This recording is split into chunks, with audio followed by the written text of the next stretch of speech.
Assalamu alaikum to all of you. Hopefully you are doing well और welcome to my channel. आज जो हम video discuss करने वाले हैं how to prepare for preventive officer, custom inspector and inspector investigation officer. इन तीनों तरह के जो पेपर्स होते हैं उनका एग्ज़ाम ऑलमोस्ट सेम होता है, तो आज हम तीनों चीज़ों को डिस्कस करेंगे।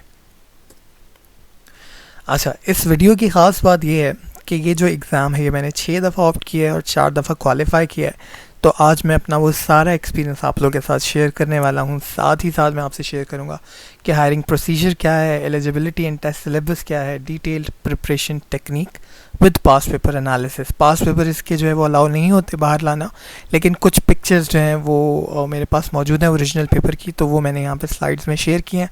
उससे आपको आइडिया हो जाएगा कि पेपर की प्रिपरेशन किस तरह से करनी है। साथ साथ मैं आपको टेक्निक्स भी बताऊँगा। फिर इसकी जॉब रिस्पॉन्सिबिलिटीज़ क्या होती हैं, सैलरी पैकेज क्या होता है। अभी रिसेंटली प्रिवेंटिव ऑफिसर की जॉब्स अनाउंस हुई हैं, तो हम उसको रेफरेंस बनाते हुए जो है वो आज की वीडियो को डिस्कस करेंगे। हायरिंग प्रोसीजर ये है कि आपका सबसे पहले आपको अप्लाई करना है, 3 से 4 मंथ बाद इसका एग्ज़ाम होता है। अगर ज़्यादा लोग होते हैं तो फिर शॉर्ट लिस्ट होते हैं, तो डिस्क्रिप्टिव एग्ज़ाम भी होता है। अगर ज़्यादा लोग शॉर्ट लिस्ट नहीं होते तो डायरेक्ट इंटरव्यू की कॉल आती है और इंटरव्यू के बाद डायरेक्ट आपकी सिलेक्शन हो जाती है। ठीक है जी। अच्छा, अब ये सिलेबस मैंने शेयर किया है क्योंकि अभी सिलेबस जो है वो 2 से 3 वीक के अंदर आ जाएगा, लेकिन ये वो सिलेबस है जो जनवरी 2019 में जो है प्रिवेंटिव ऑफिसर का दिया गया था। और इसमें जो है आप देख सकते हैं एलिजिबिलिटी जो है वो क्या है। अगर आपने इकोनॉमिक्स में, कॉमर्स में, स्टैटिस्टिक्स में, अकाउंटिंग में, computer science, law, pharmacy, chemistry और फिज़िक्स या फिर इंजीनियरिंग के किसी भी डिसिप्लिन में आपने ग्रेजुएशन किया हुआ है, तो you are eligible for the job and you can apply for it. Further more computer literacy का जो है वो सर्टिफिकेट ये लोग मांगते हैं, जो MS वर्ड का होता है। अगर नहीं भी है तो आप अप्लाई कर सकते हैं। मीनवाइल आप जो है वो कोर्स कर सकते हैं इसका, क्योंकि अगर आप शॉर्ट लिस्ट होते हैं तो फिर ये सर्टिफिकेट आपको डॉक्यूमेंट के साथ जमा करवाना होता है। सिलेबस की बात करें तो 20 मार्क्स का इंग्लिश होता है, 100 MCQs होते हैं, नो नेगेटिव मार्किंग। और तो आप तुक्के लगा सकते हैं इन केस अगर आपको कुछ नहीं आता है, छोड़ना नहीं है। ठीक है। इसके अलावा जो है वो जनरल इंटेलिजेंस होता है 80 मार्क्स का, जिसमें आपकी basic arithmetic, current affair, Pakistan affair, इस्लामियत, एवरीडे साइंस, ये सारी चीज़ें होती हैं। मोर और लेस कभी कभी जो है वो कंप्यूटर को भी वो डिस्कस कर लेता है। तो अब हम एक एक करके एक एक सब्जेक्ट को डिस्कस करेंगे कि आपने कैसे तैयारी करनी है, और जो है वो पास पेपर एनालिसिस भी करेंगे साथ। इंग्लिश की अगर हम बात करें तो सबसे पहले आपको पार्ट्स ऑफ स्पीच पता होने चाहिए कि किसी सेंटेंस में जो जुमला है उसमें कौन सा वर्ड एडजेक्टिव के तौर पे है, कौन सा एडवर्ब के तौर पे है, कौन सा नाउन है। तो इसके लिए आपको डिटेल्ड जो है वो इनको स्टडी करना होगा, ताकि आप जो है जुमले में जो है वो पहचान कर सकें। सेकेंडली, बेसिक ग्रामर आपको जो है वो आनी चाहिए। इसमें मैंने हाईलाइट किया है यूज़ ऑफ आर्टिकल और यूज़ ऑफ प्रीपोजिशन, क्योंकि ये जो है ये मैंने हर एग्ज़ाम में देखा है, यूज़ ऑफ प्रीपोजिशन और आर्टिकल। तो ये आपने जो है अच्छी तैयारी करनी है इसकी। ठीक है। इसके अलावा सेंटेंस करेक्शन जो है वो बार बार डिस्कस हो जाता है, तो वो भी आपको तैयार करना है। अच्छा, अब अगर बात कर लेते हैं तैयारी कहाँ से करनी है, तो अगर आपकी इंग्लिश का मेयार थोड़ा सा बेहतर है तो आप रैन एंड मार्टिन से कर सकते हैं, और अगर आपकी इंग्लिश कमज़ोर है तो फिर आप English grammar and composition for BA जो कि पंजाब बोर्ड की बुक है उसको प्रेफर करें, क्योंकि उसमें इंग्लिश और उर्दू दोनों दिए हुए हैं, तो आपको जो है बहुत ज़्यादा आसानी होगी। और जो है वो आपकी सेंटेंस करेक्शन तो बहुत अच्छी हो जाएगी। इवन CSS लेवल की सेंटेंस करेक्शन आपकी हो जाएगी वहाँ से, अगर आप CSS दे रहे हैं तो भी मैं आपको प्रेफर करूँगा कि उस बुक को आप जो है वो ज़रूर देखें। अच्छा, अब मैं यहाँ पे जो है वो मैंने डिस्कस भी किया है कि ये जैसे इसने दिया हुआ है can you sing as well as dash. अब यहाँ पे आप देखें कि सिंग है और एज़ वेल एज़ है, तो फिर साथ में हिम तो नहीं आ सकता, ही भी नहीं आ सकता, तो एट आएगा, क्योंकि सिंग और दूसरा जो वर्ड जो एज़ वेल एज़ मिला रहा है वो है खाना, वर्ब भी हो सकता है। ठीक है, तो दोनों वर्ब को ही मिला रहा है। इसी तरह से ये और भी दिया, this is the best dash we can do, this is the best. तो जब भी जो आपकी जो थर्ड फॉर्म ऑफ एडजेक्टिव होती है वो यूज़ होती है, तो उसके बाद हमेशा जो है सुपरलेटिव के बाद दैट लगाते हैं। इसी तरह जो है वी ओफन डिसीव, वी है तो फिर आर सेल्फ आएगा, फिर I dash hair till Sunday, Sunday की बात कर रहा है तो फ्यूचर की बात है, आई है तो शेल भी होगा। ठीक है, इस तरह जो है वो बाकी सारी चीज़ें आप देख लीजिएगा। अच्छा अब हम दूसरे सब्जेक्ट की बात करते हैं, पाकिस्तान अफेयर। पाकिस्तान अफेयर के लिए आपको जो है पाकिस्तान की ज्योग्राफी आनी चाहिए, पाकिस्तान के रिवर्स कितने हैं, पाकिस्तान का जो जोग्राफिकल एरिया है वो कितना है, नेबर कंट्रीज़ कौन कौन सी हैं, पहाड़ कौन कौन से हैं, समंदर जो है वो कौन कौन से हैं, और साथ में जो है उनकी लोकेशन क्या है पहाड़ों की, और हर एक चीज़ जो है वो जोग्राफ़ी में आपकी आती है। फिर दूसरा जो है इम्पॉर्टेंट इवेंट आपको पता होनी चाहिए, कौन सा इम्पॉर्टेंट इवेंट कब हुआ, जैसे आपकी जो है वो ट्रीटीज़ हैं बहुत सारी वो कब हुई। इसके अलावा पॉलिटिकल हिस्ट्री आपको पता होनी चाहिए, मार्शल लॉ कब लगा, और प्राइम मिनिस्टर कितने थे, कब चेंज हुए, और पहला प्राइम मिनिस्टर कौन था, इस तरह पहला सदर कौन था, इस तरह की चीज़ें आपको पॉलिटिकल हिस्ट्री भी पता होनी चाहिए। तो ये आपका फर्स्ट पार्ट है। और सेकंड पार्ट में कहूँगा करंट अफेयर को, जिसमें जो है वो आपके current affair, current issues discuss होते हैं, जैसे आपकी मिनिस्ट्रीज चेंज होती रहती हैं, आपके जो है वो करंट इश्यूज़ होते हैं, जैसे कश्मीर के साथ कोई, कश्मीर में हमारा इंडिया के साथ कोई कॉन्फ्लिक्ट है, उस पर कोई इवेंट आ जाता है, तो इस तरह के सवालात भी आते हैं। पार्ट 1 के लिए आपको जो है वो मैं बुक रेफ़र करूँगा कारवान की, ठीक है, वो बेहतरीन किताब है, किताबें बहुत सारी, लेकिन कारवान की बुक की ख़ास बात यह है कि उसमें जो है वो आपको हर चीज़ क्लासीफाई करके दी हुई है, आपको याद करने में आसानी रहेगी। और पार्ट 2 के लिए जो आपके करंट अफेयर्स हैं उसके लिए मैं आपको पाक MCQs रेफ़र करूँगा, क्योंकि पाक MCQs ऑलमोस्ट अपडेट होती है, ठीक है।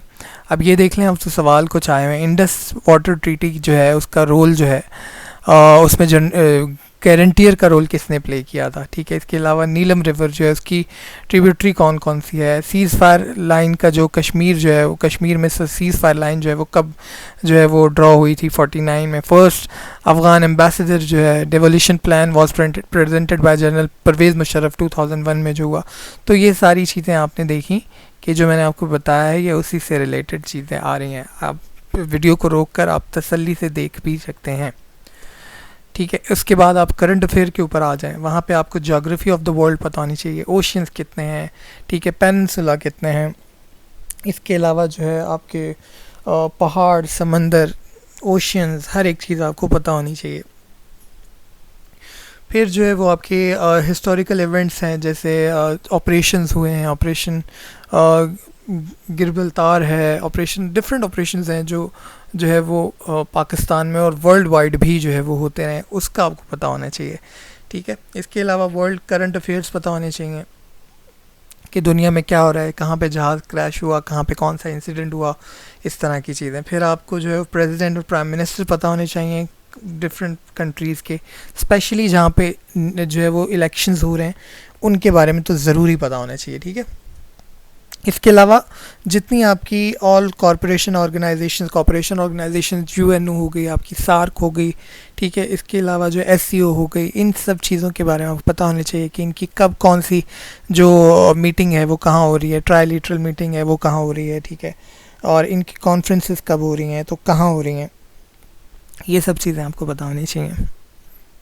यहाँ पे मैंने शेयर भी किया आप लोगों के साथ कि जो है वो, जैसे आप यहाँ दे सकते हैं, who won the FIFA World Cup 2018, ठीक है। इसी तरह जो है वो after Pakistan China is close to sign a deal on the establishment of economic corridor with which country, ठीक है। इसी तरह पाकिस्तानी टीनेजर अहमद रज़ा कंडक्ट तक का coin toss in the game between. अब ये सारी चीज़ें आप आराम से वीडियो रोक के देख कर तसल्ली से देख लीजिएगा कि किस तरह की चीज़ें जो हैं वो पेपर में आ रही हैं।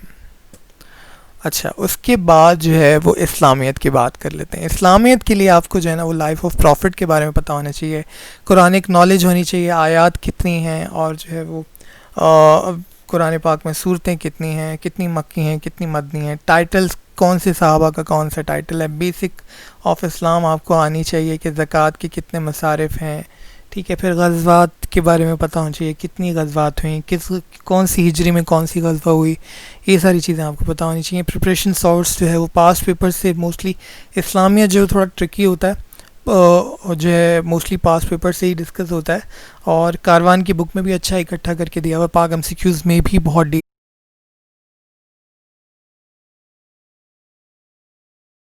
अच्छा। इसके बाद हम एवरीडे साइंस की बात कर लेते हैं। तो उसके लिए आपको प्लैनेट्स की नॉलेज होनी चाहिए, कौन सा प्लैनेट ज़मीन के करीब है, कितने प्लैनेट्स हैं, और गैलेक्सीज़ के बारे में पता होना चाहिए। बेसिक साइंस की नॉलेज होनी चाहिए, जो बेसिक लॉज हैं फ़िज़िक्स के, केमिस्ट्री के, यूनिट्स आपको पता होनी चाहिए, केमिस्ट्री ऑफ मेटल्स पता होनी चाहिए, सिंबल्स वगैरह, केमिकल प्रोसेस पता होना चाहिए। और अगर मैं इसकी जिस्ट की बात करूँ तो आपको केमिस्ट्री और फिज़िक्स के जो बेसिक लॉज हैं वो पता होने चाहिए, क्योंकि जो आपने फर्स्ट ईयर सेकेंड ईयर में या नाइन्थ मैट्रिक में जिसने भी केमिस्ट्री फिजिक्स पढ़ा है वही यूजुअली यहाँ पे पूछा जा रहा होता है।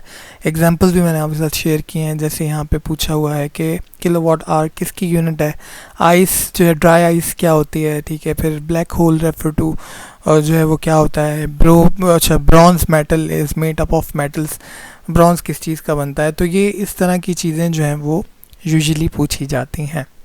अच्छा, इसके बाद जो है वो बेसिक अर्थमेटिक की बात कर लेते हैं। तो इसमें आपको वर्ड प्रॉब्लम्स जो है वो आती हैं, परसेंटेज के सवालात होते हैं, प्रॉफिट लॉस के, रेशियो एंड प्रोपोर्शन के सवालात होते हैं, टाइम डिस्टेंस वर्क के सवालात होते हैं, प्रोबेबिलिटी एज रिलेटेड क्वेश्चंस होते हैं। यूजुअली अगर मैं इसके जस्ट की बात करूं तो परसेंटेज और रेशियो के सवालात जो हैं वो प्राइमरीली डिस्कस किए जाते हैं, तो इसके ऊपर आपने पहले काम करना। यूजुअली पूछ लिया जाता है कि जी 500 का किसी ने अगर एक प्लॉट ख़रीदा है, 300 का बेच दिया है, तो लॉस कितना हुआ, किसको हुआ। इस तरह के सवालात होते हैं जो आपने बेसिक मैथ्स में जो है वो पढ़े हुए होते हैं। उसके बाद सैलरी की बात कर लेते हैं। सैलरी इसकी 45,000 है प्लस 20,000 इसमें हाउस रेंट होता है, गवर्नमेंट रेजिडेंसी होती है, या तो गवर्नमेंट रेजिडेंसी होगी या फिर आपका 20K हाउस रेंट होगा, ठीक है। आपकी रेजिडेंसी जो है वो आपके स्टेशन सिटी के अंदर होगी। जॉब डिस्क्रिप्शन इसकी ये होती हैं कि आपको जो है प्रिवेंशन ऑफ स्मगलिंग करनी होती है, जो कि कस्टम एक्ट 1969 के थ्रू जो है वो आपको पढ़ाया जाता है। बाकायदा आपकी DGTR में ट्रेनिंग होती है 3 मंथ आपकी रिक्रूटमेंट के बाद, उसके बाद जाके आपको फील्ड पे उतारा जाता है। 2017 से जो पहला जो अभी बैच रिक्रूट हुआ था उस बैच के अंदर जो है उन्होंने बाकायदा जो है रज़ाकाबाद के अंदर कराची में इनको ट्रेनिंग करवाई थी मनी लॉन्ड्रिंग से जो है वो प्रिवेंशन के लिए। तो ये ओवरऑल जो है वो आज की वीडियो थी। वीडियो पसंद आए तो चैनल सब्सक्राइब करना बिल्कुल मत भूलिएगा। होपफुली आपको इस वीडियो से फ़ायदा होगा। Thank you so much.